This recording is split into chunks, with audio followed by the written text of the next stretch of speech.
It doesn't work for everybody, and that's okay. And you got to be okay with that. And you got to be able to get up the next day and just keep moving forward. So, and that's like an athlete. You can win a game, lose a game. You still got to wake up the next day and get in the weight room, go practice on that field and work as hard as you can and give everything.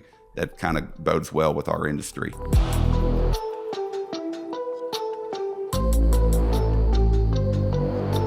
So today we talked to a guy named Mike Schwallie. Now, you all know that I love being with and talking to former college athletes. I just think that we're better than everybody else, just to be totally honest with you. And they're probably going to hate when I say that, but there's something about being a college athlete and how it propels us in business. Mike goes down the rabbit hole of infinite banking. It's a hot topic these days, and there's a camp out there that loves infinite banking, and there's a camp out there that thinks it's the worst thing ever. Mike talks about how it can be financially freeing to operate in an IBC policy, an infinite banking concept policy, and how it can save you from the financial pitfalls of all the different things out there.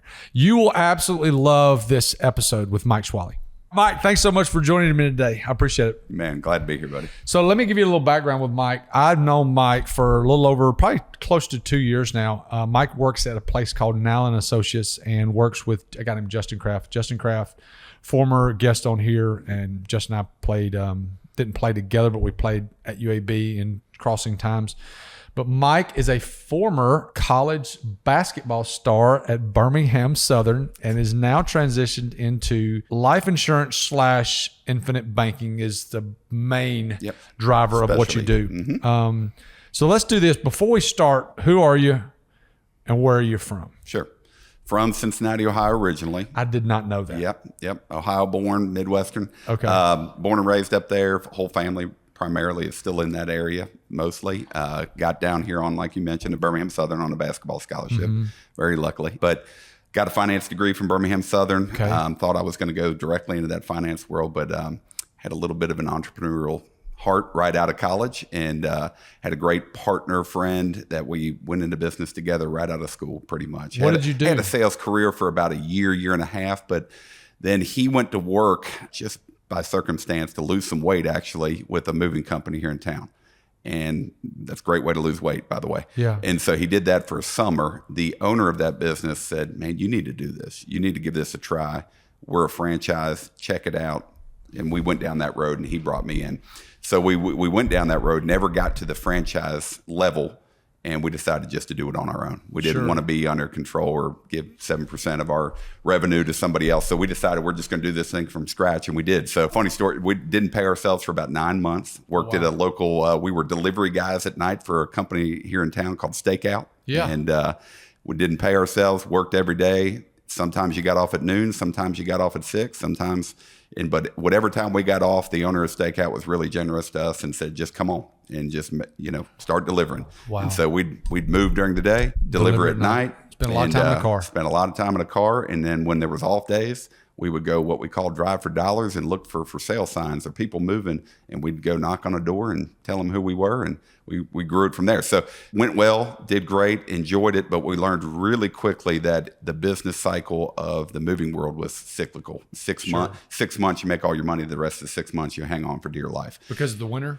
Yeah, the winter months, nobody really moves during the sun. Everybody moves during the summer. Nobody's moving during school, and it just slows down. It's still active, but it's slower. And so we needed to change that model, and we got lucky, and we started going to some mom and pop companies here in town and started delivering furniture for those mom and pops. We designed a business model that was more efficient for them, and it made sense. They hired us. We delivered what we call final mile delivery. Yeah. And then by God's grace, we received a phone call one day from a corporate member that we thought was for one furniture company to deliver their furniture. We agreed to a deal. Their furniture started coming from California. We serviced them to death. And little did we know that gentleman that called us managed Restoration Hardware, Pottery Barn, Ethan Allen, all of them. And next thing we know, we went from a 8,000 square foot warehouse to about a 150,000 square foot warehouse. Oh my God. And we had 15 trucks and 60 some employees, and it was a career. And we went from 90% moving, 10% delivery to probably 75% delivery, 25% moving. That was our business model moving forward. Profit margins were slimmer, but it was consistent. Consistent and money. That's what we liked about it. The cash flow was consistent. So growing up, obviously sports was big in your life. Yeah. At some point in every kid's life, someone older looks at them and go, "Hey, Mike, what do you want to be when you grow up?" What did you say? Whew, that's a great question. I knew I had a pretty good understanding that I wanted to be in sales at some point. Even as a kid, though, because that's not like I'm calling BS on that. And here's why. What 15-year-old kid wants to be in sales? That's right. I didn't know what sales, but here's why I say that. So I come from, my parents divorced when I was 4. Didn't really know what that was like, so it never bothered me. I'm not jaded by that in my life. It was actually a blessing. My parents stayed and remained great friends. They were wonderful parents. I had 2 sets of parents because they both remarried eventually. But my mother, she didn't have a college degree. She might have put that on a resume, but she didn't have a college degree. Got a job with MCI, if you remember MCI. I do. Yep. And she was a national sales manager for MCI. She had a huge role with MCI my entire career. And it wasn't because she was just the most charismatic. Everybody in the room knew who she was. Was she attractive? Sure. Yeah. Yeah. Absolutely. I mean, where do you think I get these good looks? Yeah, exactly. Yeah, that's right. Hello. That was a silly question. Yeah. But yeah, no, she could attract attention more than anything. She was a great speaker and just a good person. And I saw all the benefits that job gave her. She went on these amazing trips and she got to go, she hung out with the Bengals in Cincinnati and the Reds players and the different, it opened up doors for her and she was able to do some really amazing things. I saw that as a young kid and it sparked my interest in that world. I didn't know what kind of sales was, but then my father, on the other hand, was a real estate investor, entrepreneur, owned his own real estate firm. But then there was a weird occurrence. We had a big tornado when I was young, and it took away that business, believe it or not. It's way before computers. So he shifted and he went into the golf world and started developing homes with a guy that owned a country club and then sold those homes and then managed that country club. And then he saw an opportunity when I was in my early teens to buy a driving range, a golf driving range. My father was a big golfer and he got his PGA Tour card so he could teach lessons and own that driving range simultaneously. So $5 a bucket. You know it, buddy. And all day long, I was down there shagging balls, and that was my job, cutting grass, shagging balls, and washing golf balls. That's what I did my entire teenage career for him. But I saw what it was like to be a business owner. And so I really enjoyed that side. So those 2 personas it got into my soul, and I saw, hey, entrepreneur is pretty cool. Sales is pretty cool. So I did know at a young age that's where I wanted to go. That's where it directed me. So you go to play basketball, you go to the moving thing. Where did you transition from the moving company? Yeah. So the moving company, I thought it was going to be a forever thing. I thought we had a great gig going on, but I did notice I've got 2 daughters. One's 20, one's 17 now. And, my wife's an absolute saint. Luckily, she worked in the school system, so her schedule matched up with the girls because I left at 5:30 a.m. and I got home at 6:30 p.m. Monday through Saturday. Tough life, right? You do a lot of speaking on family. I wasn't around, and it's not that I didn't want to be. Well, you were the main provider. Sure. And so I knew, and my partner knew, my business partner knew, it was time. We needed to focus more on family life, and I was a client of Nowlin Wealth Management. I was a client first. So they taught me this strategy that we're going to talk about some today called infinite banking about 15 years ago. I was blessed enough to go to a seminar, 8-hour seminar with the Nelson Nash, the creator of infinite banking.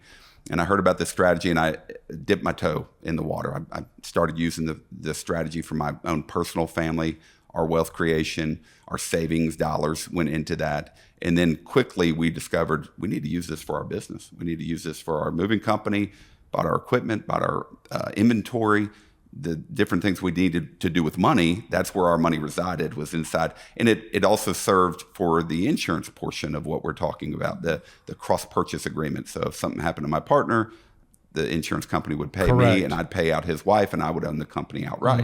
That was kind of the agreement.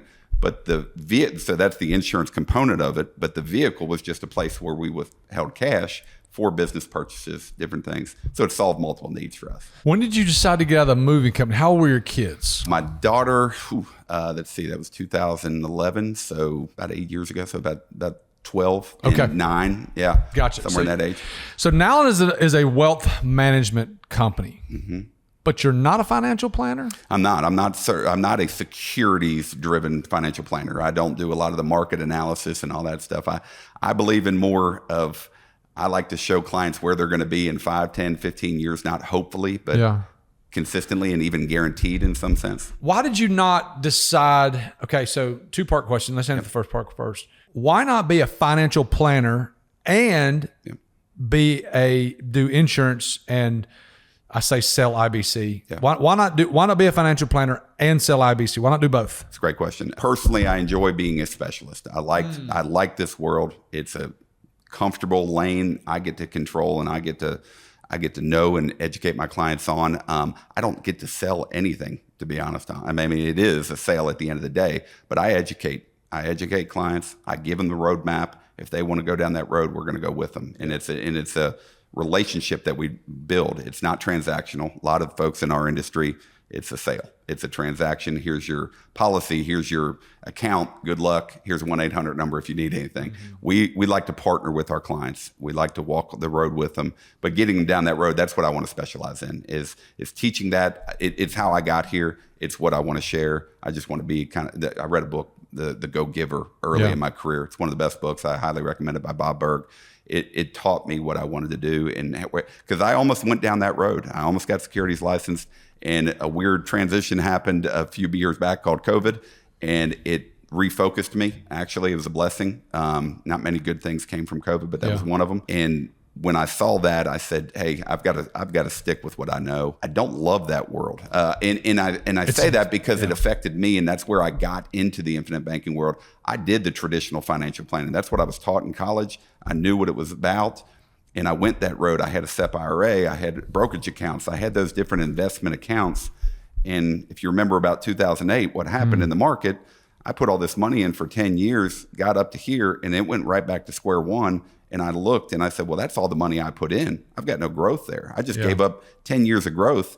This doesn't feel right to me. Sure. And so, there's nothing wrong with investing, obviously, right? There's some great, but you have to know what that is. That's investing. What we focus on and what I focus on for my clients is the savings component of our dollars. Where does the savings dollars reside? And how can we be most efficient with those? So give me the 40-second definition of infinite banking. Go. It's a savings vehicle with the characteristics you would want in a privatized banking system. So you have the control of your capital. You have the safety and guarantee of a savings vehicle. It's guaranteed because it's based on the actuarial data, your age, your health, and then what I really love about it is it's a contract. It's not a policy. It's a contract between you and whatever insurance carrier we decide to go with. If I put in X, Y and Z have to occur. Y is the cash value. Z would be the death benefit. If I provide this deposit, they have to do what contractually it says. So the 40-second answer, it's a savings account that provides me liquidity, guarantees, tax advantages. It's tax-free when proper. Tax-free growth. When you structure it properly. Yep. And that working with the right coach on how to do that. And then one of the biggest things is we talked about the uninterrupted compounding of our dollar. When I utilize the money, I'm not removing it from its earnings potential. I'm leveraging it. Very similar to a HELOC. We've talked about that before. If you own your home, you have a value of your home. You have equity in that home. That would be the cash value of a policy. Very similar. When you borrow against a HELOC, value of your home is still hopefully appreciating, correct? In this sense, the cash value of the policy never gets interrupted, even when we use it to buy cars, invest in things, whatever, pay off debts, whatever you want to do with that money, your money's still earning. Why does Dave Ramsey hate whole life insurance? Traditionally designed whole life insurance is a bad place to park money. And he's right in most sense. What Dave hasn't dug into he has, but it doesn't benefit him, I should say. Dave has his sector of the 12% mutual funds and the avoid life insurance, buy term, invest the difference. It's a great strategy for his clientele that he's But for the savvy entrepreneur, the business owner, the you and me level individual that just wants to get out of the rat race, there's another way to utilize life insurance as an asset, not an expense. So Dave's talking about the expense of life insurance, and I get it. They're high commissions. It takes too long to grow. What we do properly structured, to go back to that term, when we structure the policy for cash accumulation and not death benefits, stay within some IRS limits, the policy works and is more efficient than what he's referring to. So I'm going to transition a little bit. So the place you work, Nowlin and Associates, has a lot of college athletes that work there. Justin Kraft, who's the president of that place, played football at UAB and great friend of both of ours. Why does being a college athlete make you better at your job than others? Sure. We have unbelievable, and you've been there, you've seen it. We've had unbelievable culture, and that's something we will never compromise at Nowlin. We hire very slow, but you've seen there's quite a few athletes in the room, and I think that just comes down to the obstacles that an athlete has to face. It's not easy. Everybody thinks, well, I'm just God-given talent. Well, yeah, that gets you so far, but there's a lot of failures. Yeah. There's a lot of ups and downs. There's a lot of turbulence through a college career. Things can shift and pivot. And I think that just folds really well inside of a wealth management or even a specialist like me, because you get told no a lot. It doesn't work for everybody, and that's okay. And you got to be okay with that. And you got to be able to get up the next day and just keep moving forward. So, and that's like an athlete. You can win a game, lose a game. You still got to wake up the next day and get in the weight room, go practice on that field and work as hard as you can and give everything.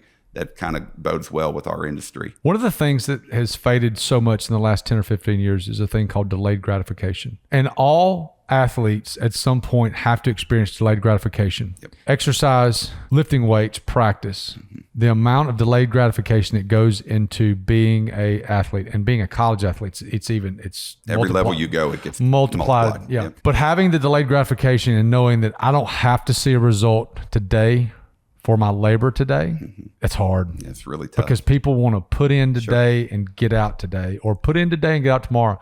And it's not the case. They need everything instant. They do.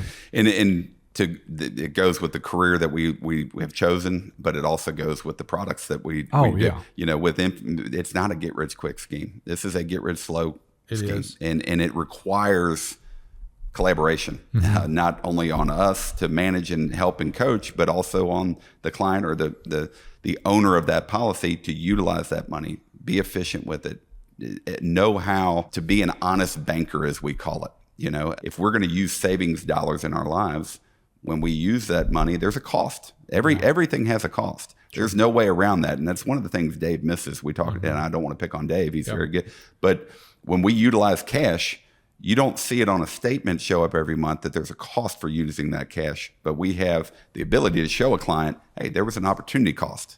It's not an interest cost. It's not a calculation you can see, but it's something. But with every dollar that we spend, if we're a good banker, an honest banker, there's some practices that we teach called economic value add, EVA. It's a whole nother podcast if we want to go down that rabbit hole. But it's something that we teach, and we show clients, if you're a good steward to your money, this money is going to work and be more efficient than any other vehicle you've used for your savings dollars. Justin Kraft sat me down and he said, this is a great tool if you use it. And he looked at me in the eyes. He said, hey, if you're just going to store money in an infinite banking account, don't do it. Yeah. It is money that you put in a storehouse that you have to use. Yeah. So I'm going to give my version of this concept is you put money, you buy a small amount of life insurance, and you put more money in that gives you cash value. Mm-hmm. So I've got a death benefit over here, but I'm also building cash value. So I'm putting dollars in that go into this policy. Yeah. I can then borrow that money off of that policy. Correct. There's a small fee, but the fee is contracted. So it's a very consistent fee. Mm-hmm. Mine, for example, is 4%. Some people's might be a little less, maybe a little bit more, but it's right around that number. Yep. So I borrow at a 4% rate. I can't borrow at a 4% rate at a bank right now as we sit today. It's 8 or 9 right now. That's right. So I borrow from that money. I take that money and then I go use it for whatever. Real estate, business, a number of things. We could get into a whole 2-hour episode on just the ways you can use it. Sure. But I make money twice. I heard a girl say this. When your money goes out, make sure it brings back friends. Mm-hmm. And so we take the money, we borrow the money from the policy, we use it. That money then makes more money. Mm-hmm. We then pay our policy back and we have an excess. Yeah. All the time, my policy is growing at a 4% rate, but then there's also a dividend on the back end. That's right. So we're growing in multiple ways. So it's growing over here, but then it's growing over there. Money is a tool. I relate to this all the time. Money's like a gun. Mm-hmm. A gun can be used for evil. Mm-hmm. A gun can be used to kill somebody, but a gun can also be used to kill somebody that's trying to hurt your family. Somebody. Sure. A gun can be used to be heinous and do different things they should, but a gun can also provide food for your family. Money's the same way. You can use money in a negative way, but you can use money in a really life-giving, wonderful, creative, fun way. Well said. And I would say another added, I look at it as a distribution center. Go back to my moving days. We had furniture come in. It went into that distribution center. Dollars go in. Yeah. Well, those dollars don't do anything when they're sitting in the warehouse. Yeah. I've got to get that furniture out. I've got to get that's how I create money with that inventory that's sitting in my warehouse. Yeah. I got to get it out there and put it to work, and then it returns a higher rate of return. Second analogy I would give you is we call it becoming your own bank.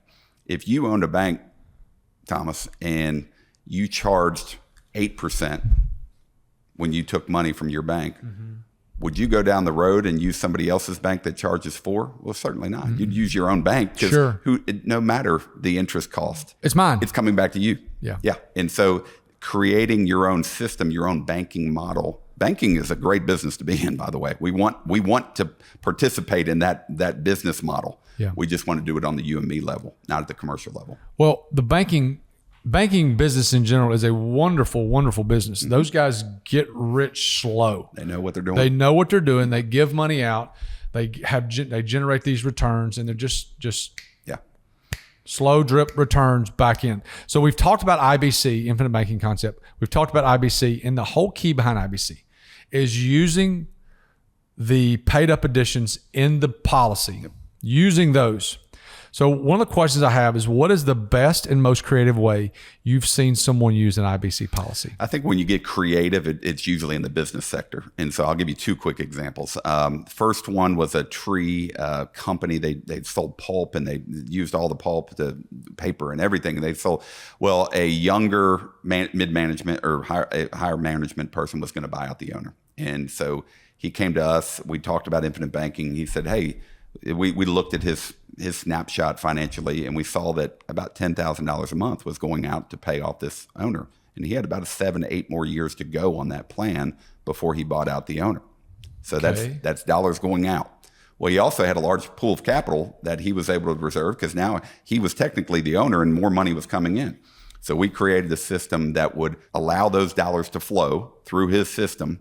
Money came in from the business that he had to warehouse somewhere. Now, every month when that $10,000 goes out, we took a policy loan, allowed that $10,000 still getting paid the same way. And over time, let's call it 10 years and $1.2 million went out and flowed to the owner for the purchase of that business. The purchase is done. And what would he have done at that point? Now he's got $10,000 in his control, and he could start saving that money 10 years from now. Well, what we did is we started saving today. We started moving that money, passing it through a policy, creating protection for the business, creating protection for his family, but also having a warehouse where money flowed through, paid off the owner, same cash flows, didn't change his habits, didn't have to work any harder, didn't take any more risk, didn't pay any more taxes. But now we've got 8 years of compounding working in his favor when he gets to that finish line and pays off that owner. Now he's got not only the $10,000 of freed up capital every month, but he's also got $800,000-900,000 of growth that he is now compounding on tax-free for the rest of his life. It's a big difference. So he took, let me unpack this. So he had to pay this owner off over the course of 10 years. Yep. We caught him in about mid-year, 1.5, year 2. And the payment was $10,000 a month. So just say $120,000 a year. Yep. So instead of paying the guy cash out, I guess that's $1.2 million, right? Instead of paying the guy cash $1.2 million over the course of 10 years, he took the $10,000, redirected it into a policy. He put the money in the policy. He then immediately-ish took the money back out and gave it to the owner. And he just rotated the $10,000 he was going to pay him. He put in the policy, took out. Put in the policy, took out. Put in the policy, took out. And actually, what we're doing is, not to get too deep in the weeds, he had a large pool of capital, $200,000. We actually started with that lump sum. The owner was perfectly fine. Instead of you paying me monthly, I'll just go ahead and take a lump sum at the beginning of the year, one-time shot. Now that $10,000 goes where? Back to him. Back to his policy every month. So instead, at the end of 10 years, him being out $1.2 million, he's paid the guy $1.2 million. But then in his policy, he has a value of Well, we didn't start at year 1. So and we're about in year 4 of this plan right now. By the end of year 8, when he's completely paid off, he's going to have close to $1 million in there of growth and money that's flown through there. So yeah, so he's compounding on $1 million versus starting at 0 and now starting to go. It's a big difference. That's unreal. Yeah. All because you'd redirected the money, made a pit stop. That's right. Give me another example of a creative way that you've seen someone use an IBC policy. Real estate is primarily the number one reason we see creative financing, creative ways to do business, whether it's a fix and flip, whether it's a rehab or a buy and hold, even syndication deals, syndication deals. So money has to reside somewhere. Money has to come from somewhere. If you're going to use capital to purchase a building, down payment, whatever it may be, rehab, construction cost, whatever that may be, that money has to come from somewhere. So that is one of the most creative ways we always see, because we want that money to go to work and put it in a place that's going to provide either a quick capital return on a fix and flip or passive income or cash flows that's going to redirect back to that person. Give you one more. Real estate covers everything, right? There's so many. I live in that world. I work with a lot of real estate investors, so that's kind of what comes to mind right out of the gate. But I will give you another one. Construction company had bought big pieces of equipment. I mean, $100,000 pieces of equipment every year. Usually, on a 2 years, 3 year cycle or lease that they were doing, but they were owners of those pieces of equipment and depreciate and all that fun stuff. Didn't want to change their business model, whatever. We just looked at the cash flows, and this particular company had 3 key executives. Had a CFO, CEO, and a COO that were going to run and take over this business for the owner one day. He wanted to protect his asset of those 3 key employees. They basically ran the business. So he came to us with a key employee mindset. Key man policy. Yep. And so we were going to protect that. But then we got a little deeper and we said, well, let's solve for that. Let's check that box. But also, what are you doing with your capital?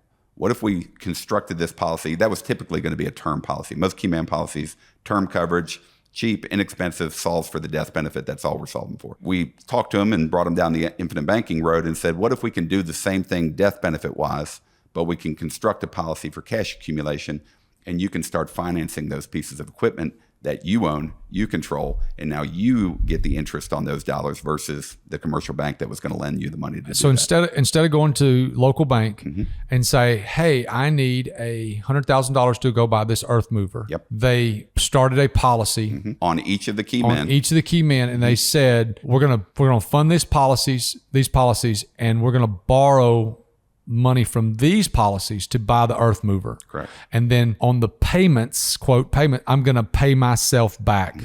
So Nelson talks about all the time being an owner. And he talks about being an owner, but also being your own bank. And I think that the thing that I have learned the most, Mike, from you and Justin is ownership always comes at a cost, and you got to pay to get to be an owner. Sure.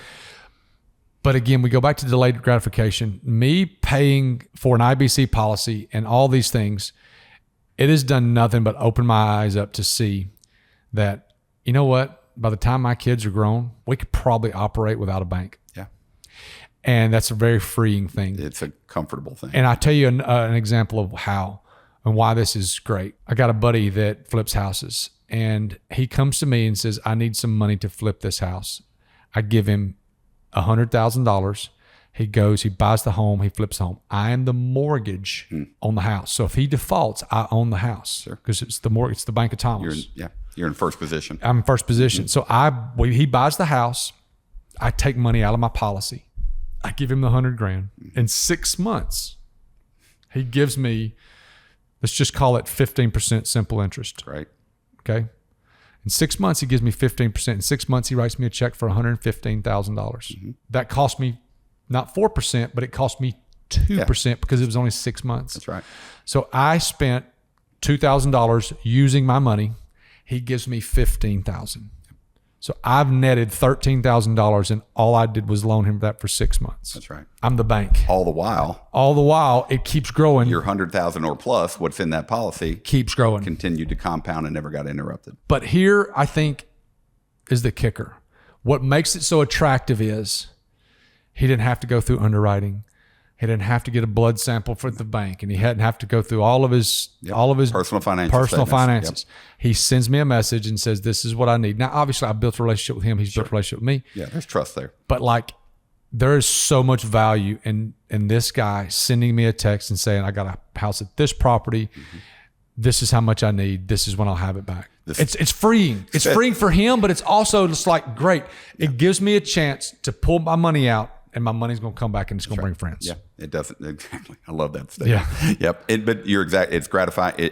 Real estate, you got to have speed. You got to have speed to the deal. Usually you can get there quicker when you have that speed. It gives them that ability to have money in their pocket or in their account within 3 to 5 business days. It's pretty quick. Give you a quick example on that. A veterinarian client of mine has been wanting to buy a piece of property right next to his clinic to expand his business. It came on the market, and instantly, it's great location, unbelievable location. Institutional buyers wanted to put money down. I mean, they're throwing big dollars at this realtor, and they're fine. The vet was a good tenant, a good person. He built a little bit of a relationship with the owner, trying to buy this property over the last 10 years. No joke. When it finally hit the market, this guy's getting flooded with calls. This owner, the veterinarian, went to him and said, I can have you a check in 3 to 5 business days. I'll pay cash for this one. Because he'd been a client of mine for almost a decade now. And the guy said, hey, it was a lesser dollar figure than what he was getting offered, but he didn't have to go through the rigmarole of dealing with, all the... He knew the HVAC. He didn't have to put together a pro forma. He didn't have to put together all this stuff. He knew he'd been in there 10 years. And the blessing is now this vet owns that property. They're already clearing the land, and they're going to develop and they're going to expand their business. That return, that instant gratification, is going to take a while. But to get that deal done, if he did not, and he's coming on our podcast soon to discuss this very topic, if he did not have that policy, he wouldn't have got that deal done. Internal rate of return, IRR, is the most non-talked about stat out there when it comes to finances. Sure. People don't understand it really because they want, what's the rate? What's the rate? What's the rate? Well, the IRR is a formula of how much is your money made over time. That's right. So in essence, my money made 15%, but my money really annualized really made 30%. So my IRR on that deal I talked about was 30%. 30%, Mike. Mm-hmm. Yeah. 30% return. And I would even it might be better than that, because the pennies you paid for the use of your own money to the insurance company, you get a return of some of that back in the dividend, taxes. Number one. And then taxes on the back end. And the taxes on the back end you're never going to have to pay. Wow. You'll never get a 1099. Never get a 1099 for an IBC policy. That's a good deal. What's the most common reason someone starts an IBC policy? Initially, just like myself, it's right out of the gates of the emergency fund. It's a safe place to park their capital. That's what we see 8 out of 10 times.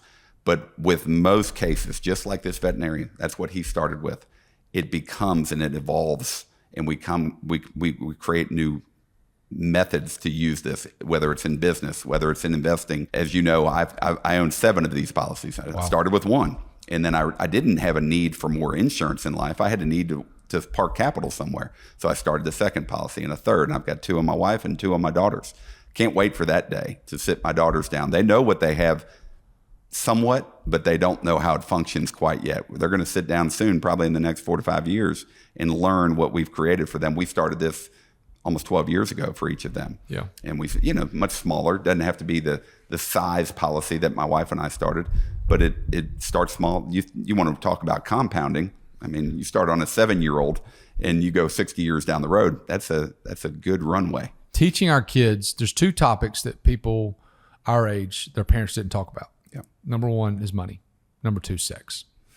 We'll talk about sex later. We'll do that. But number 1, the money issue was not talked about. Mm-mm.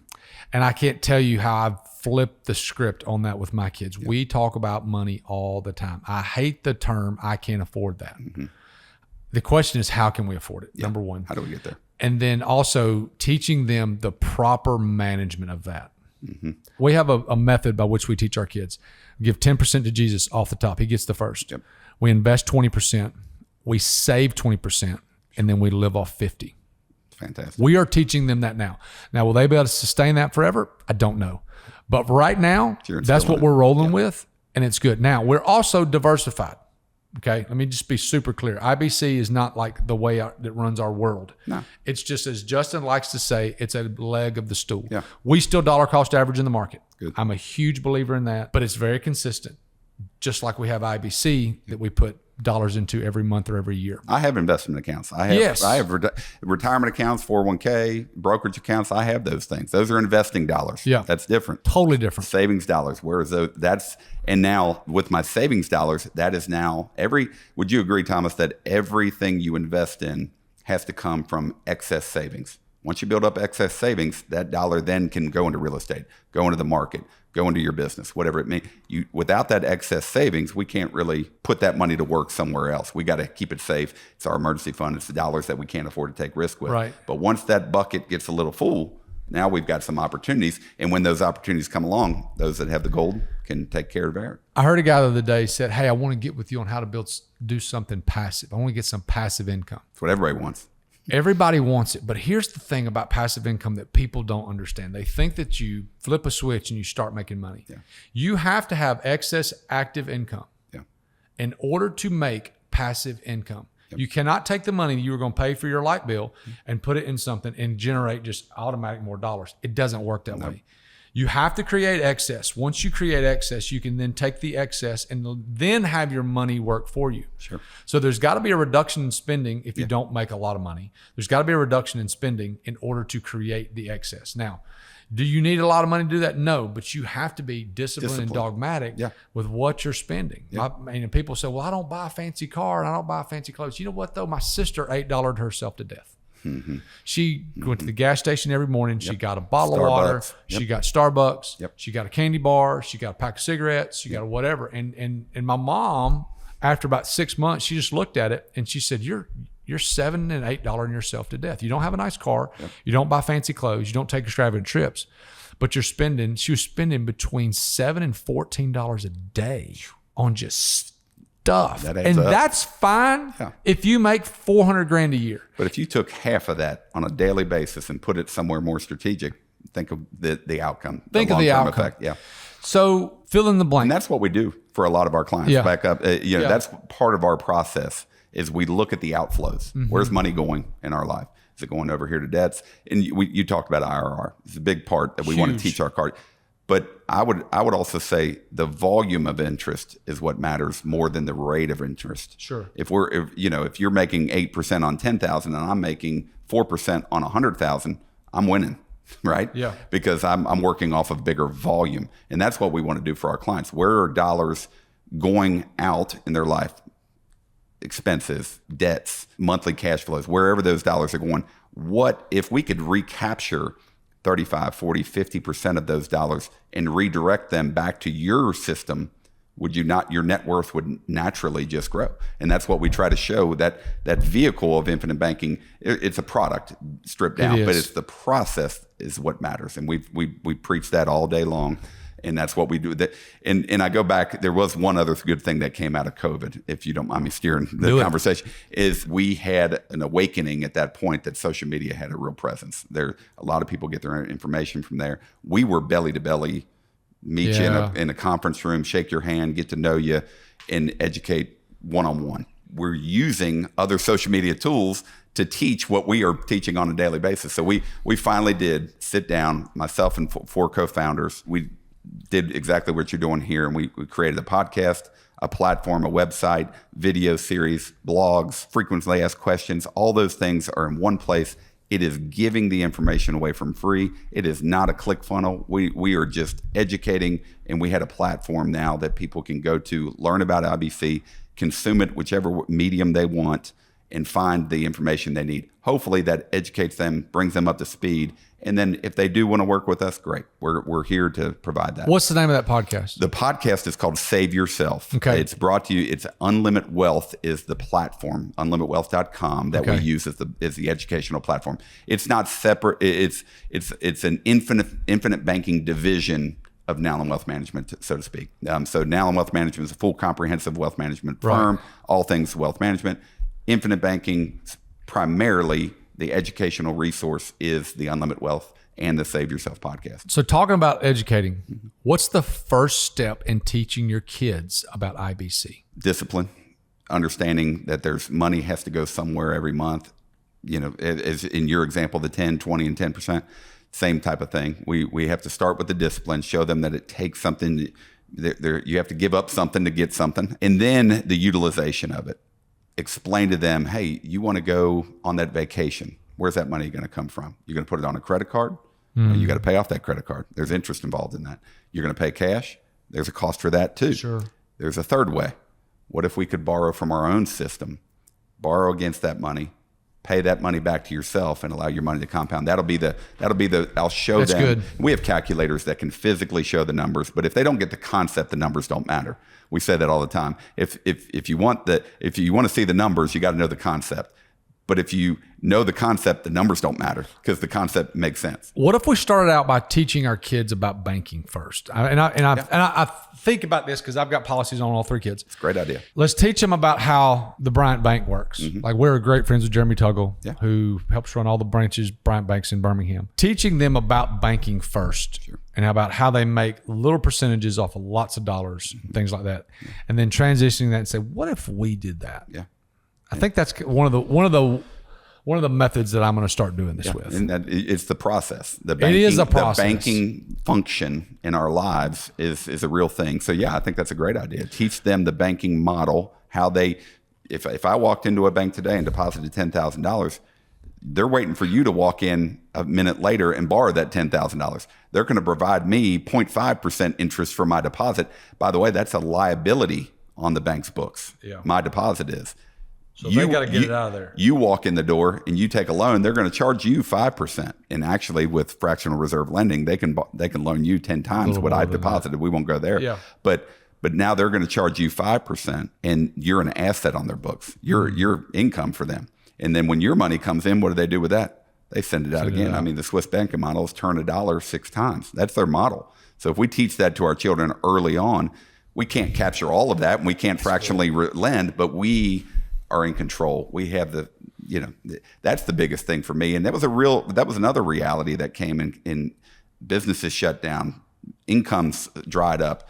And when those life occurrences, when Murphy shows up at your door, you have to be able to pivot and have control. Infinite banking can provide that. So there are a lot of people out there that sell cars that are wonderful people that they do want to do a good, honest job. But there are a lot of people out there that sell cars that are crooked and there are a lot of people out there. Same thing in the insurance world. So here's my question. Yeah. What do people need to look out for when someone is selling an IBC policy? Over sensationalize, stop what you're doing in the investment world. Take all your money and put it in here. No, it's as you mentioned, it's a leg on the stool. It's a piece of your financial picture.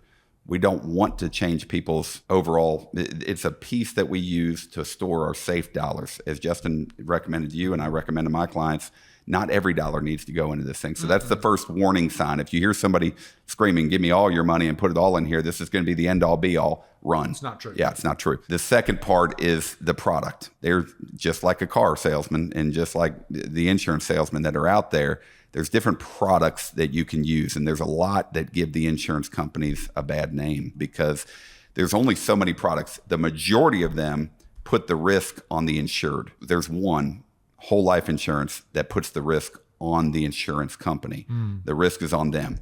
You're not betting against the insurance company. You're partnering with them. Yep. And so we use whole life. That's our primary. And then it's just a design feature. How do we design that whole life product? What carriers provide the highest cash value, the most guaranteed return, a good solid dividend, low rate of interest that they charge for the loans. So we get to pick and choose carriers, but they all play by the same rules primarily. But to answer your question, what to avoid, watch out for those products that look really good on paper. The illustration looks phenomenal. I can't compete with some of the illustrations out there to show side-by-side comparisons. But what this one doesn't show is when there's a blip in the radar, the market index is down. Those are usually related to indexes in the market. When that market rate's down and it doesn't hit that 6 or 7 or 8% projection that's on paper, that whole rest of that illustration you're looking at is going to change. But they don't show you that on the front end. When you're buying an IBC policy, there are fees on the front end. So if I put in $100,000, my cash value is probably going to be, let's just use a round number. I'm $70,000. There's a $30,000 cost there. When someone sits there, well, how do you combat? Hey, I think it's a great concept, but I can't get past the huge upfront fees. what do you say? Yeah, it's the biggest instant gratification, number one. But go back to that. There's a cost to get into the banking business. We want you to run, Thomas Cox, whatever you do for a living, that's going to be your primary. But then we're also getting in the banking business. There's a cost to get that banking business started because there's a lot of risk on that insurance company. If something happened to you that first, second, third. They're out a lot of money. Your family's upset, but they're also taken care of. Sure. There's a lot of risk there. So there's a cost to get into that product of insurance. But what we do, as you know, is we front load those costs are all pushed to that first year. Yeah. After year 2, year 3, year 4, you're dollar for dollar. Yeah. And then a magical thing happens around year 5 and 6. The policy becomes what's called leveraged. Yeah. And if you're just looking at it on a cash basis, you've seen your illustration. When you put in 20,000, and I'm not using your numbers, but you put in 20,000, and the next day you've got 24. 30. Yeah, it's 24 or 25 or 20. In every year, that's the worst year it's going to be. The next year it's going to be better. Growing. Not hopefully, not maybe, but contractually. Yeah. Fill in the blank. You need blank dollars of excess income in order to do an IBC policy. Quick answer: 400 to 500. I would say would be a good starting point. Month. There's not a minimum. Yeah. Let's say that there's not a minimum, but we want to make it relevant. We want to make it to where a client can utilize it, feel it. You put $100 in there a month, you're not going to feel it for 8 years, 10 years before you can even start using the policy. So I would say twofold to that. About 400 to 500 of excess money a month would be a good starting place, and about $10,000 to $12,000 of reserve liquid capital in some form or fashion that we can utilize to overfund. Remember, there's the capitalization period, the first 4 to 5 years of the policy. We want to overfund as much as possible for those first 4 to 5 years. Right. Compounding works better when you got a bigger volume, right? So absolutely. So the quicker we can get dollars into these things, and that comes to our design feature. We want to get as close to that IRS limit, the modified endowment contract limit, as we can. So we do that in the first 4 to 5 years. You're not forced to. There's flexibility in there, but we want to. There's a ceiling and a floor to every policy. There's a rate that we can't go over, and there's a rate we can't go under. And as long as we're in between those two numbers every year, that's how this policy works. There's 2 types of people out there. There's the type of person that wants to get on the phone with you and ask 40 questions. Yeah. Then there's the person that doesn't want to talk to you at all and wants to find out information about this and go down a rabbit hole that's not you two. Yep. You are an expert, and to people that are listening out here, this guy's amazing. He knows what he's doing. I trust him.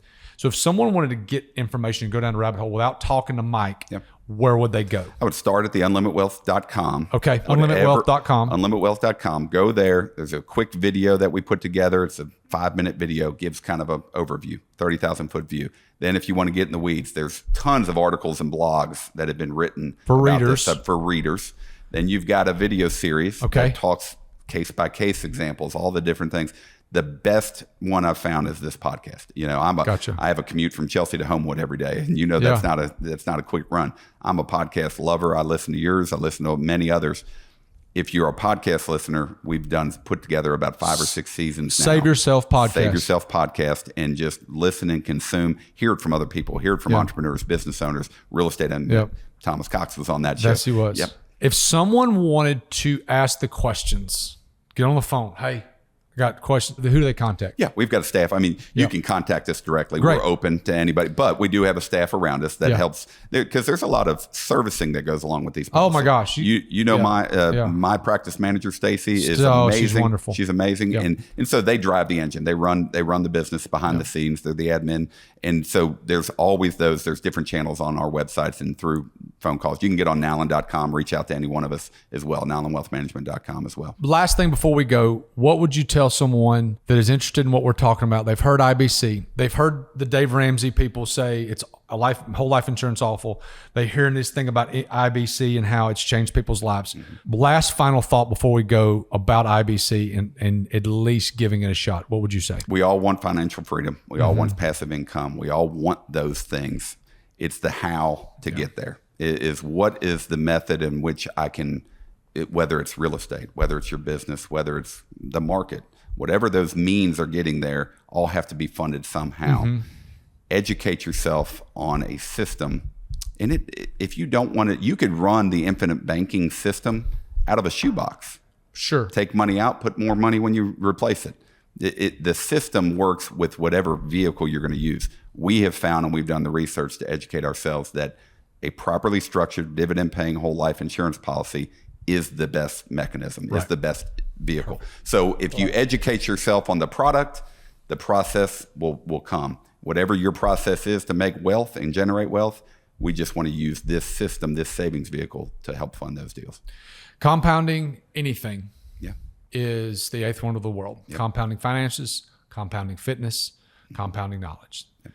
Steps that build on top of each other is, you can't stop it. Yep. Once it gets going, it's really, really difficult to stop. Yep. So Mike, thank you so much for joining us today. We got in some great just details of this thing, and I really, really appreciate it. Thank you for having me.